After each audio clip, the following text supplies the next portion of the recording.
Anda kembali di iNews Siang, pemirsa, menyusul larangan penjualan obat sirup yang menyebabkan gagal ginjal akut pada anak, sejumlah obat sirup di sejumlah apotek disita oleh petugas. Sementara itu, Kementerian Kesehatan kembali melaporkan peningkatan kasus gagal ginjal akut di Indonesia.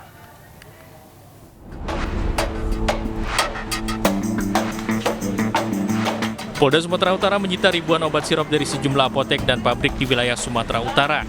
Tim gabungan Polda Sumatera Utara, Barreskrim, dan Balai POM ini melarang peredaran obat sirup hingga hasil penelitian terhadap obat tersebut keluar. Tim gabungan juga melakukan razia ke pabrik obat dan memberikan garis polisi pada sejumlah apotek. Kita sudah turun ke lapangan dan saat ini teman-teman Balai POM dan kita sama-sama sudah meminta supaya obat-obat itu tidak diedarkan saat ini sampai dengan nanti hasil penelitian kembali dari pusat apakah itu diizinkan atau tidak. Tetapi surat peringatannya sudah ada dan kita sudah berkoordinasi dengan pihak perusahaan, dan untuk itu pada kesempatan ini juga saya menghimbau nanti pada rapat saya minta teman-teman Balai POM bersama-sama dengan kita nanti akan turun ke lapangan. Razia terhadap obat sirup juga dilakukan di Prabu Muli, Sumatera Selatan. Dinas Kesehatan Kota Prabu Muli, Sumatera Selatan mendapati sejumlah apotek yang memajang obat sirup mengandung etilen glikol. Akibatnya seluruh obat sirup itu disita dan dilarang untuk dijual. Penjual obat mengaku masih ada saja masyarakat yang mencari obat-obatan tersebut meski telah dilarang.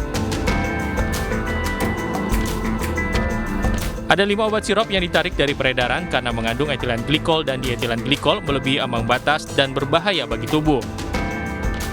Selain menyita obat sirup yang menjadi penyebab gagal ginjal akut pada anak, tim Dinas Kesehatan Prabu Muli juga memberikan sosialisasi pada apotek yang masih menjual obat tersebut. Hingga kini ada 269 kasus gagal ginjal akut pada anak terjadi di berbagai daerah di Indonesia. Dari jumlah itu, tingkat kematian akibat gagal ginjal akut tergolong cukup tinggi, yaitu mencapai 58% atau 157 anak. Kini Kementerian Kesehatan bersama Badan POM terus meneliti obat-obatan sirup yang diduga menjadi penyebab gagal ginjal akut. Tim Liputan iNews melaporkan. Kepala Badan Pengawas Obat dan Makanan Penny Kalukito resmi melarang produksi dan registrasi obat yang mengandung 4 jenis pelarut. Selain itu, dalam keterangan pers, Kepala BPOM pun mengungkap sebanyak 65 obat tambahan yang terbukti tidak mengandung cemaran etilen glikol dan dietilen glikol, sehingga ada 189 obat sirup yang aman digunakan oleh masyarakat.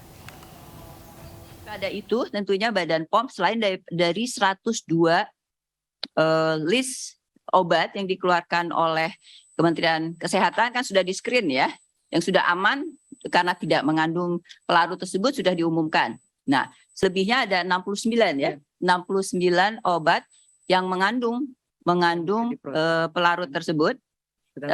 Tapi tentunya mesti diuji ya, walaupun mengandung pelarut tentunya belum tentu dia mengandung cemaran EG/DEG. Nah, kalaupun mereka mengandung cemaran EG/DEG, ada batasan tolerable limit, yaitu persyaratan di mana kalau masih di bawah batasan tersebut berarti masih aman. Jadi berdasarkan expert dan berdasarkan standar-standar yang ada, expertise ya, dan juga berdasarkan standar-standar yang berlaku secara internasional, itu masih dikategorikan aman. Nah, tentunya proses pengujian ini terus kami lakukan. Dari 69 sudah, karena kan prosesnya tentunya membutuhkan waktu, sudah diuji ada 23 yang menggunakan pelarut tersebut tapi dapat dikatakan aman karena masih memenuhi ambang batas yang bisa ditolerir oleh tubuh kita. Ya, artinya masih aman. Ya, sanksi administrasi yang kami lakukan ya. Yang kami lakukan yaitu ya kalau sudah diketahui ya dari 5 produk tersebut, tapi satunya kan hanya batch ya, satu batch, jadi segera penarikan, penghentian distribusi, penarikan, dan pemusnahan. Dan itu dilakukan oleh industri di bawah pengawasannya kami, tentunya Badan POM. Sudah dilakukan. Nah, selanjutnya adalah pidana ini, selain daripada itu juga kami dalami tentunya ya. Kalau misalnya ada hal-hal yang lebih berbahaya lagi, misalnya tadi konsentrasinya tinggi, bahan bakunya ternyata mereka melakukan satu kesalahan, CPOB-nya bisa kami hentikan. Ya, CPOB yang terkait dengan pembuatan produksi dari obat tersebut. Bisa ditarik CPOB-nya, izin edarnya dan CPOB-nya bisa kami tarik kembali. Itu yang dikaitkan dengan sanksi administrasi. Selebihnya dari itu, kalau dilihat ada efek, ada indikasi kesengajaan, ya, kalau nyata konsentrasinya tinggi sekali, ya, gimana kita tidak bisa berpikir, oh ini pasti ada efek, bukan lagi cemaran, tapi mereka betul-betul menggunakannya sebagai bahan baku. Ya, itulah kami telusuri dan masuk ke dalam ranah deputi penindakan, ya, untuk ditelusur, dan alhamdulillah kami sudah berkoordinasi, kami menyampaikan terima kasih Bareskrim, kepolisian merespon dengan baik, kami sudah membentuk tim gabungan dan sekarang sedang dalam proses. Pemirsa, Kementerian Luar Negeri telah mendatangkan obat gagal ginjal akut dari sejumlah perusahaan farmasi di negara tetangga. Di antaranya dari Jepang dan juga Australia. Kementerian Kesehatan mengatakan 10 vial obat penawar Fomepizole dari Singapura untuk pasien gagal ginjal akut akan tiba pada hari Kamis. 10 vial ini merupakan bagian dari 30 vial yang dipesan pemerintah dari Singapura. Sebelumnya 20 vial Fomepizole telah tiba pada tanggal 10 dan 18 Oktober 2022. Sementara Kementerian Luar Negeri dalam jumpa pers hari Kamis menjelaskan selain Singapura, pemerintah juga mendapatkan donasi 200 vial antidotum dari perusahaan Takeda Jepang. Kanada dan Australia juga menyatakan siap mengirimkan donasi obat. Kasus gagal ginjal akut mencapai 269 kasus per tanggal 26 Oktober 2022. Angkanya meningkat dari laporan sebelumnya yaitu 245 kasus. Sedangkan jumlah pasien yang dirawat kini mencapai 73 orang dan sebanyak 157 orang meninggal dunia atau 58% dari total kasus dan 39 pasien lainnya dinyatakan sembuh. Bersama dengan Kementerian Kesehatan tengah melakukan komunikasi intensif dengan perusahaan mitra farmasi Paladin dari Kanada dan juga Takeda dari Jepang untuk segera memperoleh Fomepizole bagi anak-anak Indonesia. Selain dengan kedua perusahaan tersebut, ada juga beberapa perusahaan mitra yang tengah kami kontak dari Amerika Serikat, Singapura, dan juga Malaysia. Pemri juga mengapresiasi dukungan pemerintah Australia yang telah memberikan dukungan 16 vial Fomepizole yang telah tiba di Indonesia pada tanggal 25 Oktober. Beberapa obat sirup yang dilarang dan ditarik dari peredaran oleh Badan Pengawas Obat dan Makanan karena kasus gagal ginjal akut misterius pada anak-anak. Obat sirup yang dilarang tersebut adalah obat demam, batuk, dan pilek untuk anak-anak. Sebagai pengganti obat sirup, bahan alami bisa bermanfaat untuk mengatasi batuk dan pilek pada anak-anak dan balita.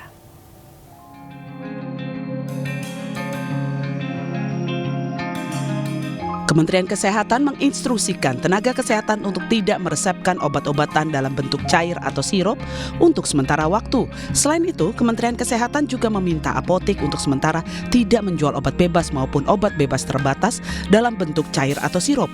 Hal ini dilakukan sebagai antisipasi meningkatnya kasus gangguan gagal ginjal akut atau acute kidney injury atau AKI pada anak yang diduga disebabkan oleh bahan pelarut dietilen glikol dan etilen glikol.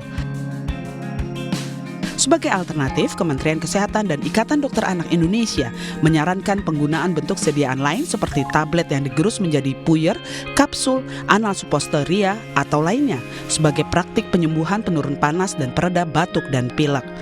Namun tidak semua obat dapat dihancurkan dan dijadikan puyer. Yang paling utama tentu cukupi kebutuhan cairan, ya. Itu yang paling penting ketika anak demam, jangan sampai cairan kurang, ya. Baik itu air putih ataupun ASI. Untuk yang bayi, mana kita sebisanya memberikan makanan bergizi seimbang kalau anaknya sudah makan, ya. Kemudian juga kalau memungkinkan untuk dikompres air hangat, silakan. Kemudian bisa juga memakai pakaian yang tipis. Itu kan beberapa penanganan tanpa pemberian obat-obatan. Sebagai alternatif, Perkumpulan Dokter Pengembang Obat Tradisional dan Jamu Indonesia merekomendasikan 2 ramuan herbal yang cocok untuk anak dengan bahan rumahan yang murah. Obat ini cocok untuk penurun demam dan mengatasi batuk pilek anak yang rasanya tidak pahit dan nyaman untuk anak.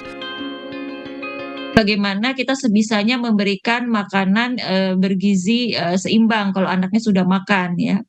Kemudian juga kalau memungkinkan untuk dikompres air hangat, silakan. Kemudian bisa juga memakai pakaian yang tipis. Itu kan beberapa penanganan tanpa pemberian obat-obatan. Kemudian kalau tindakan-tindakan tersebut bisa menggunakan herbal dengan bahan dasar madu murni, bawang merah dan putih, jahe segar, dan jeruk nipis dengan dosis 3 kali 5 ml sehari dan diminum sebelum atau sesudah makan. Sedangkan untuk bayi usia 6 bulan sampai 1 tahun dapat menggunakan ramuan herbal dengan bahan dasar kunyit bubuk yang dapat dicampurkan ke ASI atau susu formula sesuai dengan volume ASI yang dikonsumsi. Ramuan herbal ini bisa dikonsumsi untuk anak yang sehat 1 kali sehari dengan tujuan memelihara kesehatan dan menguatkan daya tubuh anak. Tentu saja ramuan herbal ini bisa menjadi sarana alternatif yang terbukti aman dan efektif menurunkan demam dan meredakan batuk pilek. Tim Liputan iNews melaporkan. Tarif angkot non-Jaklingko resmi naik 20%. Informasi selengkapnya akan kami hadirkan usai jeda, tetap bersama kami.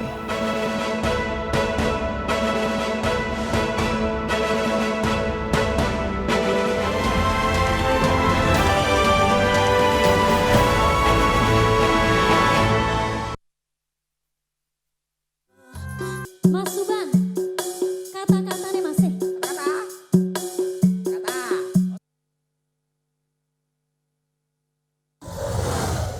A new sensation of ice.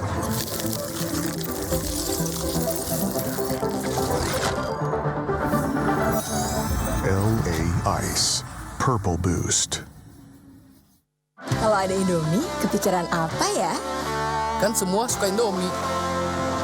Ya bikin warmindo aja.